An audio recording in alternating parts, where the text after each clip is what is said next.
आपसे बस थोड़ी देर पहले गृह मंत्रालय में एक टॉप मीटिंग हुई। समझिए कि इस मीटिंग में देश की टॉप लीडरशिप के अफसर और मंत्री मौजूद थे। मणिपुर में जो हुआ, 4 मई का जो वीडियो आया, वो वारदात क्यों नहीं रुकी, 4 मई से पहले क्या हुआ, 4 मई के बाद क्या हुआ, आज क्या हुआ और आज से पहले मणिपुर में क्या क्या हो चुका है, ये सब इंफॉर्मेशन, पूरा प्रेजेंटेशन दिया गया है। गृह मंत्रालय के अफसरों का, इंटेलिजेंस ब्यूरो के अफसरों का और आर्मी का इनपुट सबको शेयर किया गया है। पिछले करीब 100 दिन में मणिपुर के लिए बहुत मुश्किल भरे हालात रहे। अभी हालात पहले से बेहतर हैं, लेकिन मुसीबत खत्म नहीं हुई है। पल पल की मॉनिटरिंग की जा रही है। 4 मई को जो हुआ वो सिर्फ एक घटना थी या इसके अलावा और भी ऐसी वारदातें हुई हैं? कितनी बेटियों को बचाया गया, कितने फंसे हुए लोगों को वहां से निकाला गया है, ये सब कुछ ही बताया गया। और यह भी बताया गया कि कौन कौन से इलाके हैं जहां पहुंचने में दिक्कत हो रही है। जो रिपोर्ट सरकार को दी गई उसमें क्या क्या खास बात है, करीब 300 दरिंदों को पकड़ने में इतनी मुश्किलें क्यों आ रही हैं, 24 घंटे से वीडियो सबके सामने है, लेकिन अभी तक सिर्फ एक ही शख्स क्यों पकड़ा गया, बाकियों को पकड़ने में क्या मुश्किल पेश आ रही है, ये बात पुख्ता जानकारी के साथ आपको बताते हैं।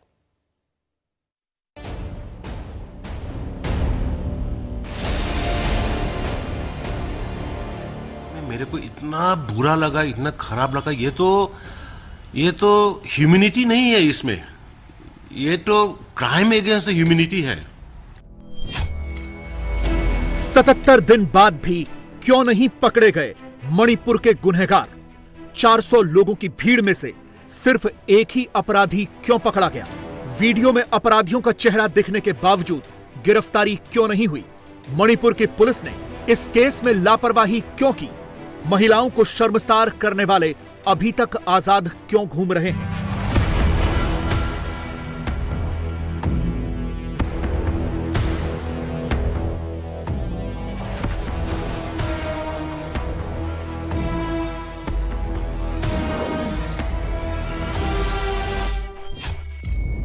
हिंसा के 78 दिन के बावजूद मणिपुर क्यों सुलग रहा है?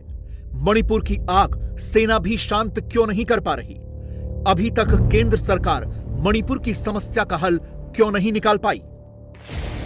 ये वो सवाल हैं जिनके जवाब पिछले 78 दिनों से रोज खोजे जा रहे हैं। लेकिन कल से चर्चा ज्यादा है, क्योंकि मणिपुर से एक ऐसा वीडियो आया है जिसने पूरे देश को झकझोर कर रख दिया है,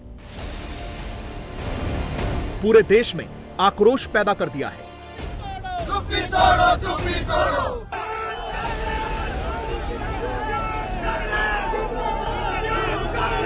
और यह सोचने पर मजबूर कर दिया है कि एक सभ्य समाज में आखिर ऐसा कैसे हो सकता है।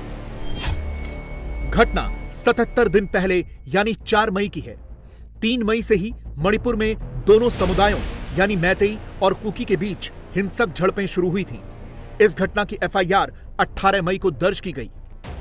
एफआईआर में जो घटना की डिटेल्स हैं, उन्हें पढ़कर किसी का भी खून खौल जाए। 4 मई को कांगपोकपी जिले के बी फोनोम गांव के पास हमला हुआ था। एफआईआर के मुताबिक करीब 800 से 1000 लोग गांव में घुसे। उनके पास AK-47, SLR और इंसास राइफल जैसे मॉडर्न हथियार थे। गांव में इन लोगों ने घरों में तोड़फोड़ और लूटपाट की और आग लगा दी। हमलावर मैतेई संगठनों से जुड़े हुए बताए गए हैं। गांव के 5 लोग जान बचाने के लिए जंगल की ओर भाग रहे थे, जिनमें 2 पुरुष और 3 महिलाएं शामिल थीं। 3 लोग एक ही परिवार के थे। 56 साल का एक आदमी, उसका 19 साल का बेटा और 21 साल की बेटी। 2 अन्य महिलाएं 42 साल और 52 साल की थी। जंगल के रास्ते में उन्हें एक पुलिस की टीम ने बचा लिया। पुलिस टीम इन 5 लोगों को लेकर जा रही थी तो रास्ते में हिंसक भीड़ मिल गई। हिंसक भीड़ ने पुलिस टीम से इन 5 को अपने कब्जे में ले लिया और भीड़ ने तुरंत 56 साल के व्यक्ति की हत्या कर दी। इसके बाद तीनों महिलाओं को कपड़े उतारने के लिए मजबूर किया गया। भीड़ के सामने महिलाओं को निर्वस्त्र किया गया। 21 साल की महिला के साथ गैंगरेप हुआ।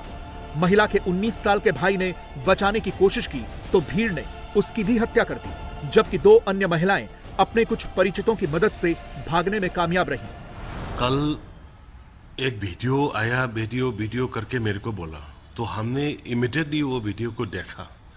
तो वो वीडियो देखने के बाद में मेरे को इतना बुरा लगा, इतना खराब लगा।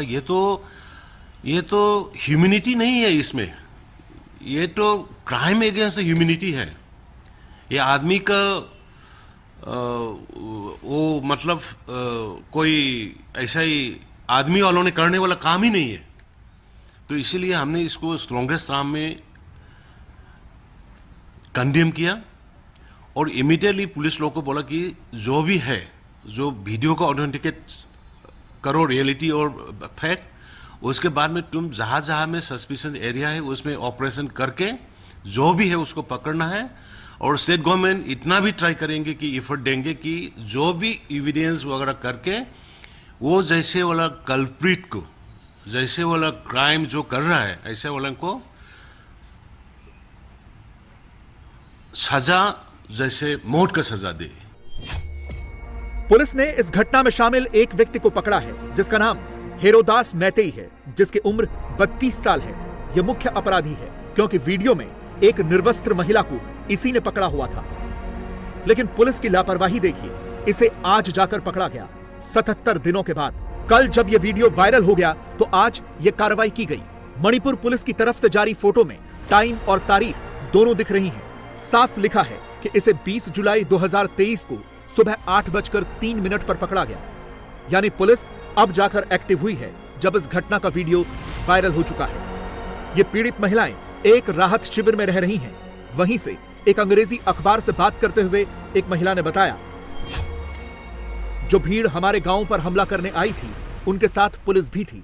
पुलिस ने हमें घर के पास से उठाया और हमें गांव से थोड़ी दूर लेकर गई और सड़क पर भीड़ के सामने छोड़ दिया। पुलिस ने ही हमें भीड़ को सौंपा है। महिला ने आगे बताया है उन्हें या उनके परिवार को इस घटना के वीडियो के बारे में नहीं पता था क्योंकि मणिपुर में इंटरनेट ही काम नहीं कर रहा था, इसलिए उन्हें इसके बारे में पता नहीं चला। इस महिला का कहना है कि भीड़ में बहुत से आदमी थे, लेकिन वो कुछ को पहचानती है, जिनमें से एक तो उसके भाई का ही दोस्त था। मणिपुर में वो सब हो रहा है जो भारत के किसी राज्य ने दशकों से नहीं देखा। सामुदायिक हिंसा, हत्या, गैंगरेप, लूटपाट, आगजनी, मारपीट, आतंकवाद, एनकाउंटर, आर्मी, पुलिस, पैरामिलिट्री, सब कुछ एक साथ हो रहा है।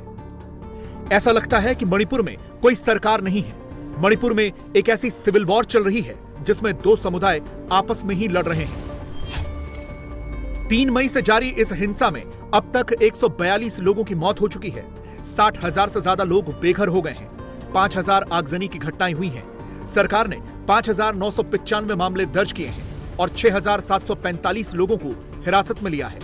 मणिपुर में राज्य पुलिस के साथ साथ सीआरपीएफ की 124 कंपनियां और सेना के 184 कॉलम भी तैनात हैं। लेकिन इसके बावजूद यह हिंसा शांत नहीं हो रही। ऐसा लगता है कि मणिपुर में एक बहुत बड़ा घाव हो गया है जिसका इलाज अब बैंडेड लगाकर नहीं होगा। मणिपुर का एक पक्ष तो यह है जिस पर पूरा देश शर्मसार और आक्रोशित है, लेकिन अब जरा दूसरा पक्ष भी देखिए। वहां क्या हालात हैं, इसे सेना की तरफ से जारी इस वीडियो से समझिए।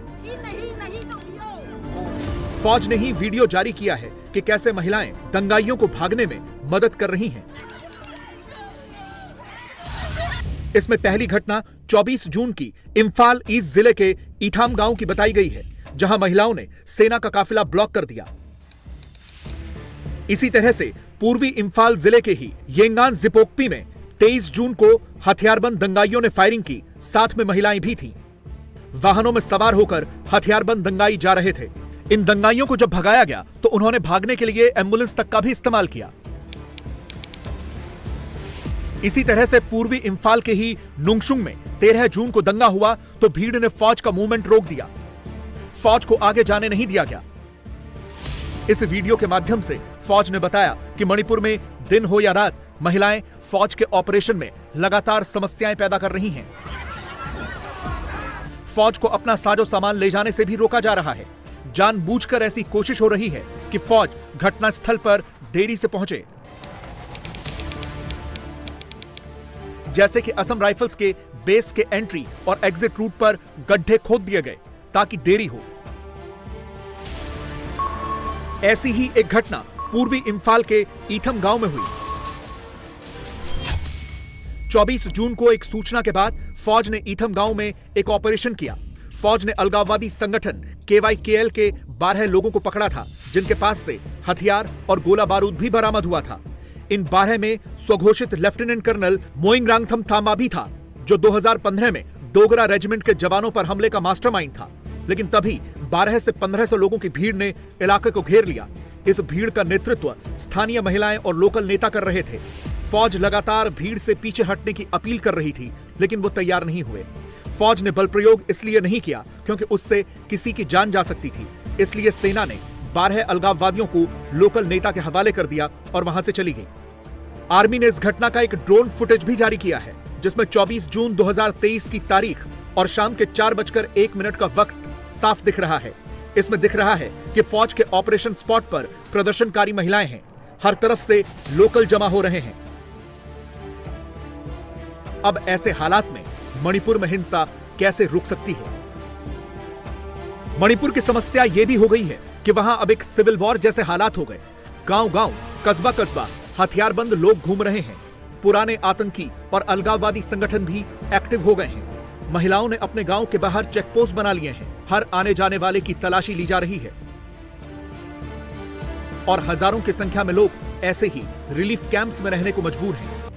दो समुदायों के बीच झड़प तो पूरे देश में होती है, लेकिन यहां अलग ही केस है। मणिपुर में दोनों समुदाय ऑटोमेटिक स्नाइपर राइफल्स और बड़े-बड़े आधुनिक हथियारों के साथ लड़ रहे हैं। लेकिन सवाल यह है कि ये दोनों समुदाय एक दूसरे के खून के प्यासे क्यों बने हुए हैं? ये समझने के लिए आपको सबसे पहले मणिपुर की भौगोलिक स्थिति को समझना होगा, क्योंकि उसके बिना आपको हिंसा की वजह समझ में नहीं आएगी।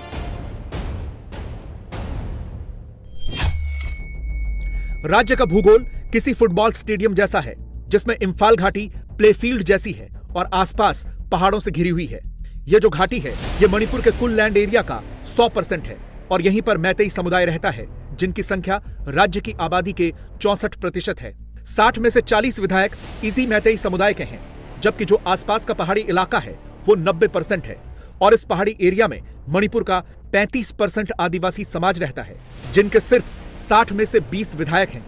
इन पहाड़ों पर 33 आदिवासी जातियां रहती हैं, लेकिन नागा और कुकी सबसे ज्यादा हैं। अधिकतर मैतेई समुदाय हिंदू है, जबकि ज्यादातर आदिवासी समुदाय के लोग ईसाई हैं। अब हुआ यह कि हाईकोर्ट ने 19 अप्रैल को राज्य सरकार को मैतेई समुदाय को अनुसूचित जनजाति यानी एसटी में शामिल करने पर विचार करने के आदेश दिए। मैतेई समुदाय का तर्क है कि 1949 में मणिपुर के भारत में विलय से पहले उन्हें जनजाति का दर्जा मिला हुआ था। मैतेई समुदाय की शिकायत यह भी है कि वो पहाड़ी इलाकों में जमीन नहीं खरीद सकते, जबकि जनजातीय लोग इम्फाल घाटी में जमीन खरीद सकते हैं।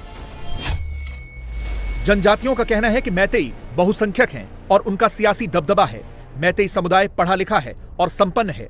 जनजातियों को लगता है कि मैतेई को एसटी का दर्जा मिल गया तो वो नौकरियों में भी हावी हो जाएंगे, पहाड़ी इलाकों में जमीन खरीदना भी शुरू कर देंगे। जनजातियों की आशंका है कि एसटी आरक्षण मिलने से उनके अधिकारों में बंटवारा होगा। हाईकोर्ट के इस फैसले के बाद पूरे राज्य में प्रदर्शन होते रहे। इस फैसले के खिलाफ जनजातीय समुदाय के लोग लगातार विरोध प्रदर्शन करते रहे। छिटपुट हिंसा भी हुई, लेकिन सुरक्षा बलों के साथ। लेकिन 3 मई को all tribal students union of Manipur ने आदिवासी एकता मार्च निकाला। ये मैतेई समुदाय को एसटी का दर्जा देने के विरोध में था। स्थिति बिगड़ गई और इसने जातीय संघर्ष का रूप ले लिया। एक तरफ मैतेई समुदाय के लोग तो दूसरी तरफ कुकी और नागा समुदाय के लोग। और तब से अब तक हिंसा का यह दौर लगातार चल रहा है।